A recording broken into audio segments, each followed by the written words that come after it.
পূজা পর্যায়ে রবীন্দ্রনাথ সর্বোচ্চ সংখ্যক গান রচনা করেছেন।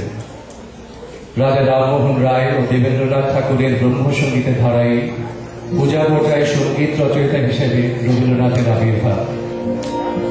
দুটি বিষয় তিনি পিতৃগৃহে পেয়েছিলেন প্রবলভাবে, একটি হচ্ছে স্বাদেশিকতা, অপরটি ব্রহ্মসঙ্গীতানুষ্ঠান।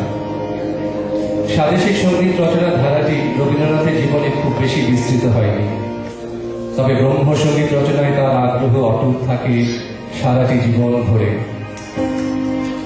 তার ব্রহ্ম বিষয়ের ধারণায় পালা বদল ঘটেছে, সঙ্গীত রচনায় প্রকৃতিগত পরিবর্তন এসেছে, কিন্তু ব্রহ্মসঙ্গীত রচনায় কখনো ছেদ পড়েনি। বাণী ও সুরের উৎকর্ষে গানের সর্বশ্রেষ্ঠ রূপটিও রবীন্দ্র রচনায় পাওয়া যায়। আর যাকে বলা যায় সার্বজনীন হৃদয়াবেগ, তারও প্রকাশ ঘটেছে এইসব গানে অতি গভীরভাবে।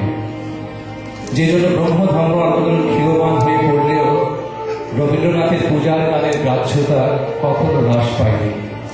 কালে এসব গানগুলো যেন হয়ে উঠেছে নিখিল মানবেরই প্রার্থনার গান। এবার রবীন্দ্রনাথের পূজার গান।